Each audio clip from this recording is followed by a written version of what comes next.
Buenas noches, compañero. Buenas noches, profesor. El grupo conformado por Gila, Uscanúa, Alicia, Paco y yo, Franco Lomitos, y vamos a hablar sobre la inmunidad y los datos. Primero, una pequeña introducción. Bueno, el sistema inmune está totalmente formado en el nacimiento, pero nunca se expresado.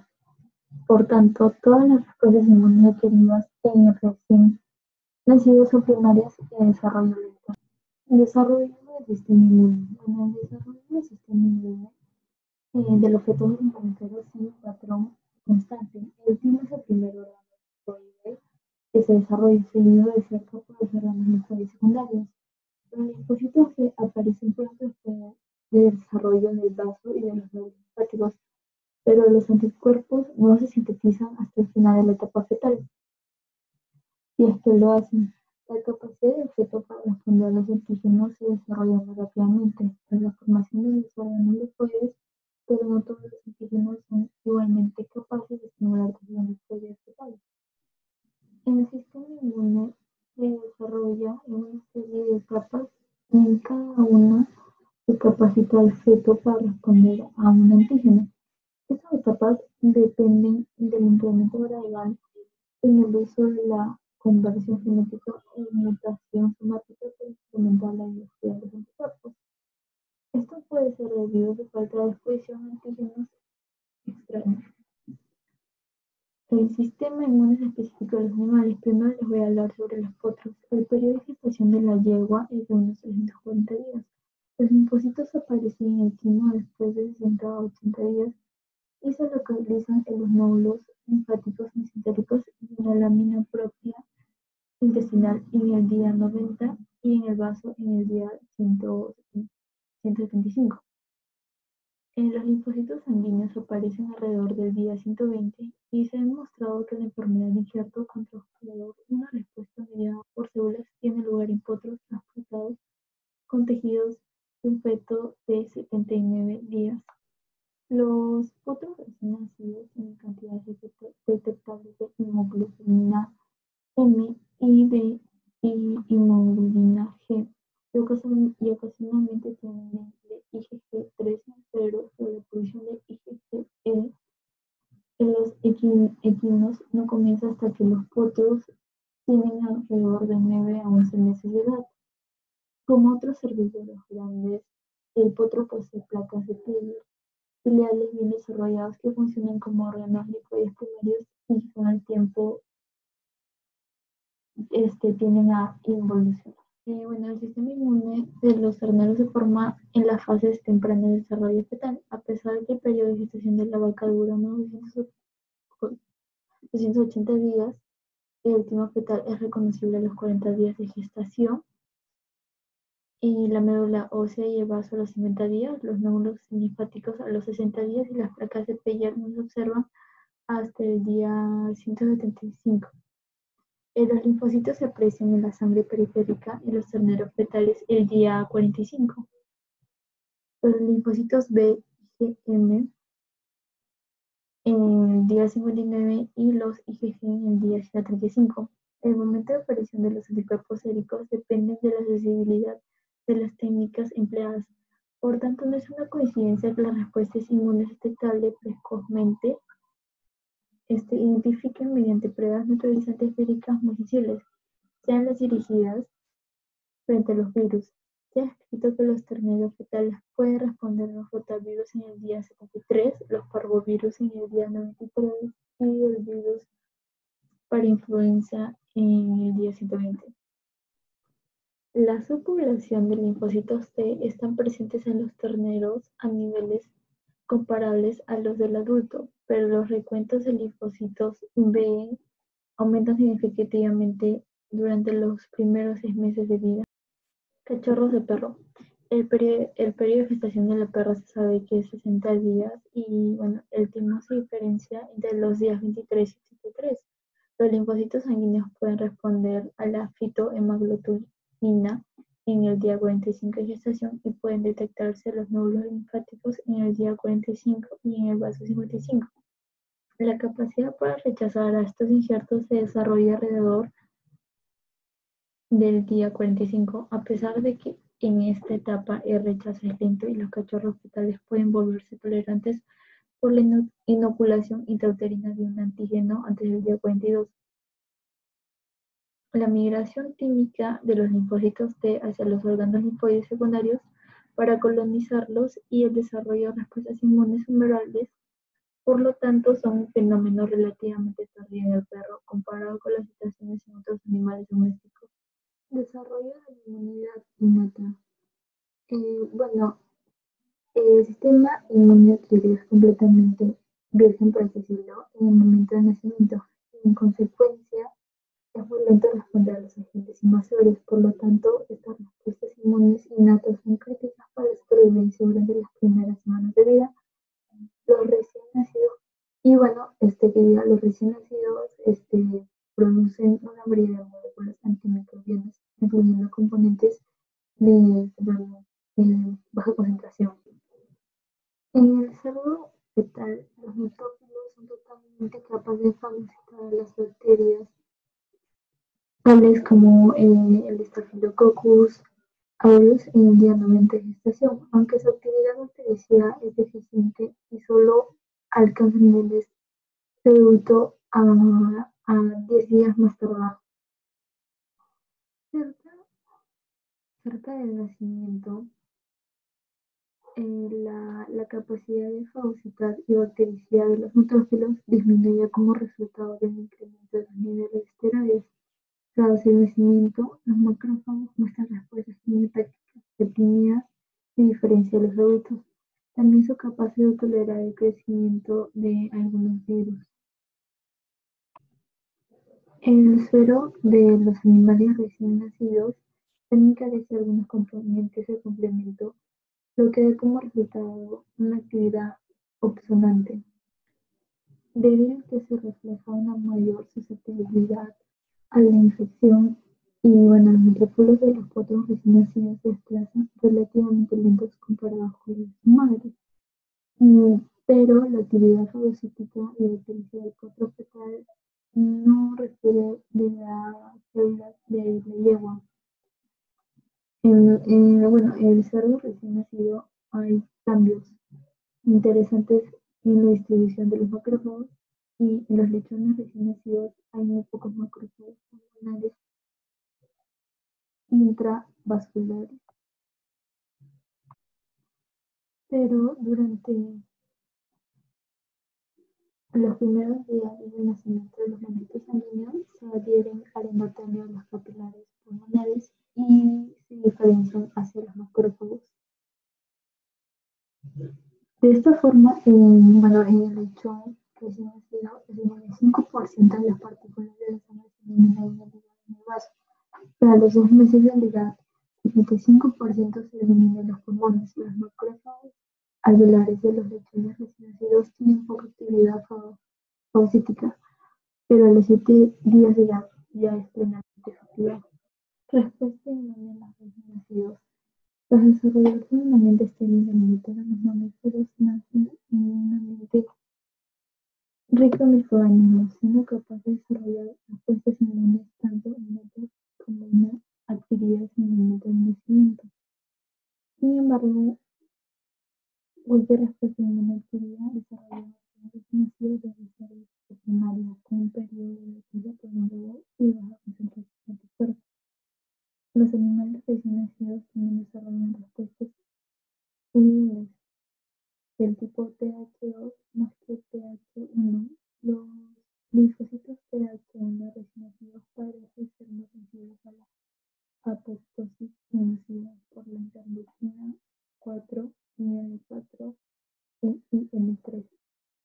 Algunas citoquinas Th1 como el IFNG parecen dañar la placenta, por lo tanto esta preferencia por la respuesta Th2 no es accidental y posiblemente sea debido a la influencia hormonal durante la gestación.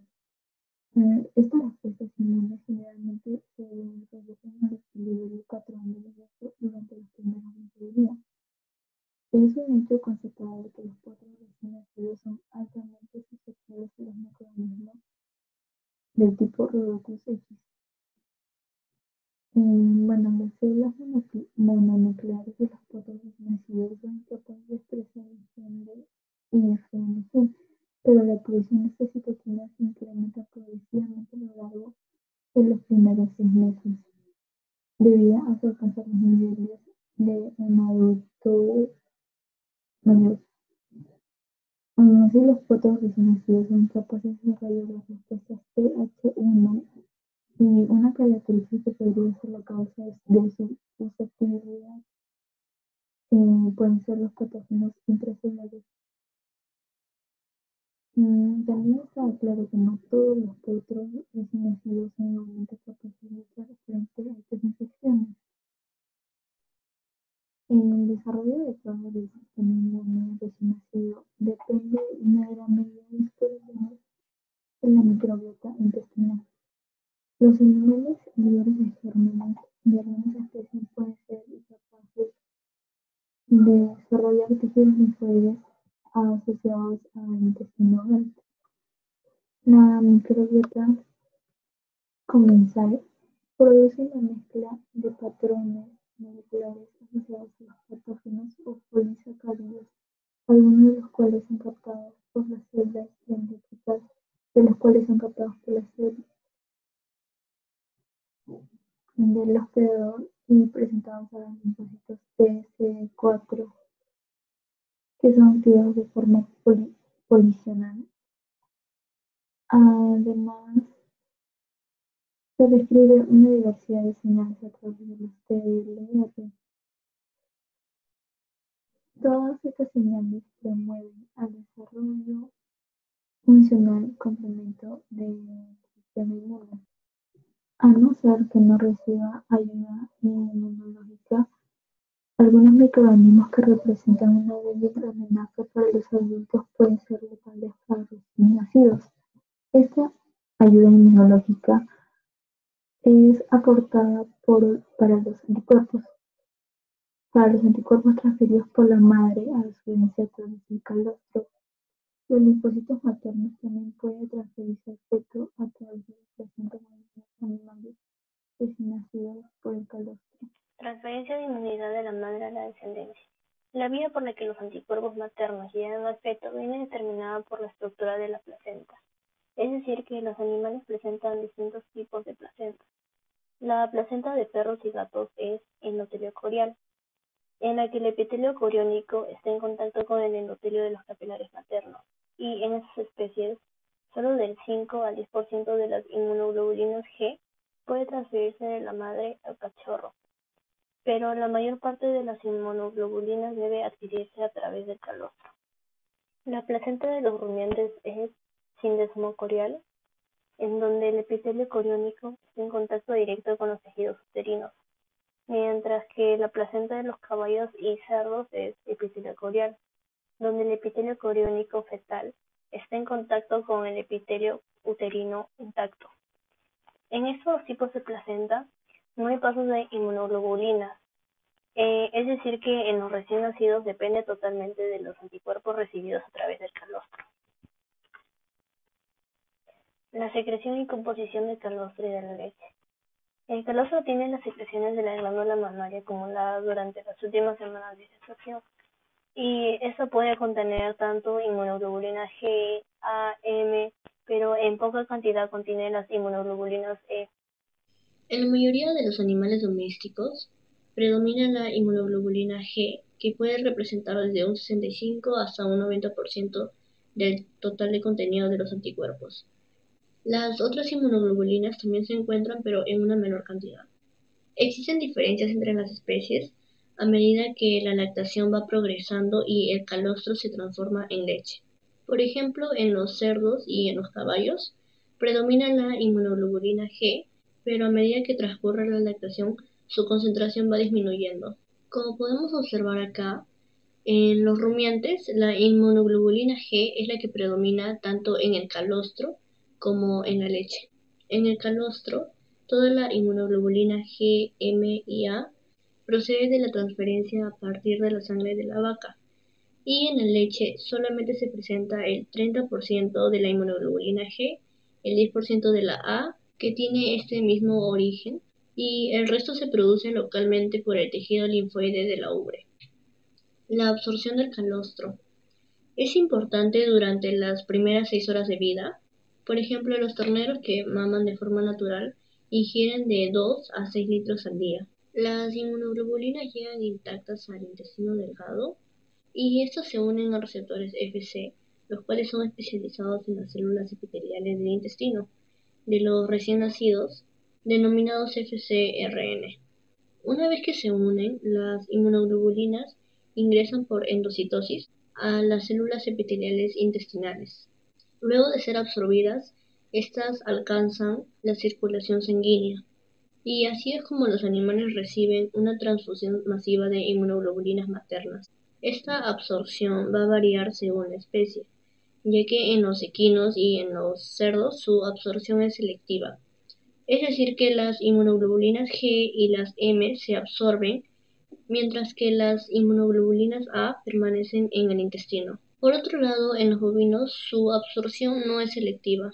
Esto quiere decir que todas las inmunoglobulinas van a pasar, pero una parte de las inmunoglobulinas A son las que se van a quedar en el intestino. Las inmunoglobulinas E también se van a absorber por medio del calostro, por ejemplo en las ovejas, donde las inmunoglobulinas E están en mayor cantidad en el suero. La presencia de la madre también influye mucho, ya que esto puede asociarse al aumento de la absorción de las inmunoglobulinas, por lo que a los terneros con los que se le ha alimentado con cantidades concretas de calostro en presencia de la madre absorberán más inmunoglobulinas que a los terneros que se les alimentan con la misma cantidad, pero en donde las madres no están presentes. Fallos en la transferencia pasiva. La absorción de las inmunoglobulinas G del calostro es necesaria para la protección del recién nacido frente a diferentes enfermedades, ya sean septicémicas o frente a enfermedades entéricas. Pero existen razones principales por las que la transferencia pasiva a través del calostro puede fracasar. Una de ellas es el fallo en la producción, en donde es cuando la madre no ha producido suficiente calostro. Por ejemplo, en los bovinos, la cría debe ingerir entre 2 a 6 litros al día. Y un fallo puede ser cuando la madre no ha producido lo suficiente para esta cría. El otro es el fallo en la ingestión.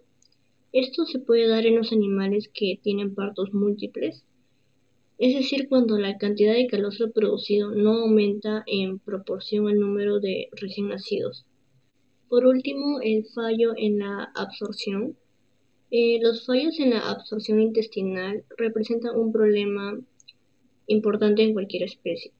Por ejemplo, en los caballos, que alrededor del 25% de los potros recién nacidos no pueden absorber suficiente cantidad de inmunoglobulinas, y esto también se da en las alpacas. Esto puede causar que tanto el potro como las alpacas sufran de infecciones graves. Existen diferentes diagnósticos para los fallos en la transferencia pasiva, pero esto no se puede evaluar pasado las 18 horas desde el nacimiento del potro, cuando la absorción de los anticuerpos prácticamente ya está finalizado. Existen diferentes métodos. Uno de ellos es la prueba de turbidez con sulfato de zinc. Otros son en donde incluyen la precipitación con glutaraldehído o con sulfito sódico. Por último, también existe un método que es de cuantificar los niveles de inmunoglobulina G, el cual se hace mediante una prueba con aglutinación con látex. También se puede utilizar la prueba de ELISA, que es para medir la inmunoglobulina G en los potros. También existen otras técnicas, pero no son tan satisfactorias, como la electroforesis de proteínas séricas y la refractometría. Para el manejo de esto es recomendable brindar el calostro de manera artificial para poder brindarle inmunidad al neonato. También se puede enriquecer el calostro comercial con anticuerpos específicos para proteger al ternero frente a diferentes infecciones o patógenos potenciales como la Escherichia coli, rotavirus o coronavirus, las cuales son las principales causas de diarrea en este animal. Es por esto que debe existir una buena transferencia de inmunidad a través del calostro, ya que es esencial para la supervivencia de los animales jóvenes.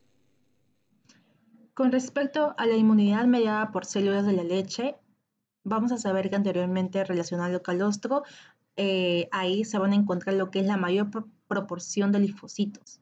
Tenemos como ejemplo, en caso de las cerdas, que se va a encontrar de 70 a 80% del calostro los linfocitos T, a comparación de una vaca que va a tener en el calostro la mitad de los linfocitos T. A diferencia del calostro, en la leche generalmente hay muy pocos linfocitos. Los linfocitos calostrales pueden sobrevivir hasta 36 horas en el intestino de los terneros recién nacidos, y algunos logran penetrar lo que es el tejido linfoide asociado al intestino, atravesando también las placas de Peyer, y hasta hay algunas que llegan a lo que son los nódulos linfáticos mesentéricos. Recientemente en estudios se hizo un pequeño estudio de la transferencia de inmunidad mediada por células por la leche bovina, mediante un experimento con vacas gestantes vacunadas frente a lo que es el virus de la diarrea viral bovina. Como sabemos por teoría, la diarrea viral bovina, uno de sus signos es lo que es la fiebre, diarrea, y lo que es más característico de ellos, que es el aborto.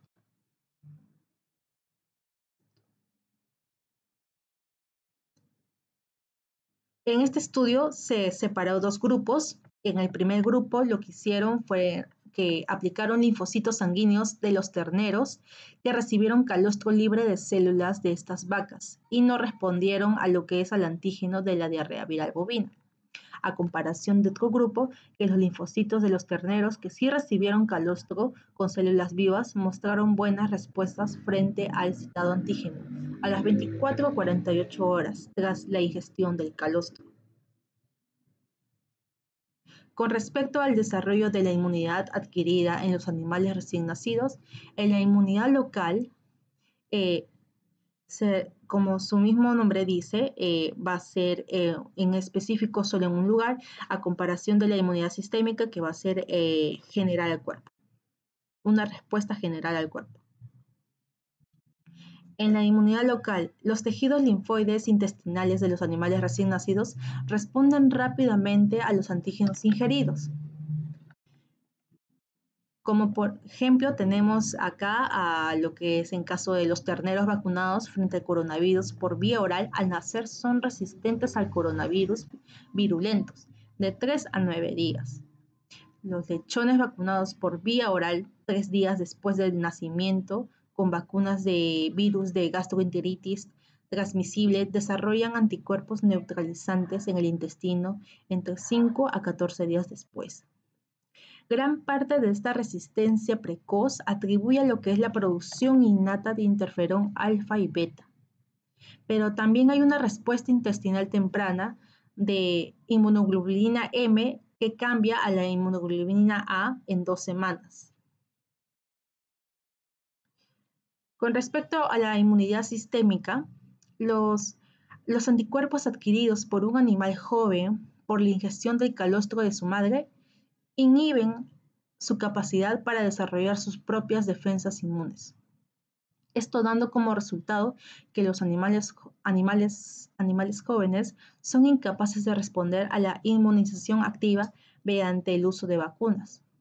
Esta inhibición es específica de los linfocitos B, quedando las respuestas de linfocitos T fundamentalmente inactivas y depende de la concentración relativa de anticuerpos maternos y de la dosis de la vacuna administrada. Se han sugerido varios mecanismos para explicar esta teoría y acá vamos a explicar 3 de las más importantes. Una que es la más sencilla, que es la neutralización casi inmediata del antígeno vírico en las vacunas vivas por los anticuerpos maternos. Esto evitaría la replicación vírica y no aportaría suficiente cantidad de antígeno para sensibilizar a los linfocitos T. Un segundo mecanismo propone que la inhibición resulta por la unión de los anticuerpos a los receptores FQ de los linfocitos B, y esto dando un bloqueo de señalización de los PCR. El tercer mecanismo propone que los anticuerpos maternos simplemente enmascaran los epítopos de los antígenos vacunales y así evitan su reconocimiento por los linfocitos B del animal. Con respecto a lo que es la vacunación de los animales jóvenes, dado a que recién nacido, los anticuerpos maternos inhiben la síntesis de inmunoglobulinas. La vacunación de los animales jóvenes con vacunas convencionales fracasa.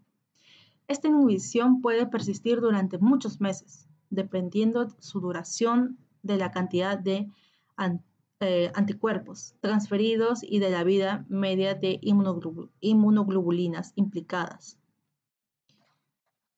Se dice que la edad más temprana de la que se puede vacunar a un perrito o un gatito con una esperanza razonable de éxito es entre 6 a 9 meses.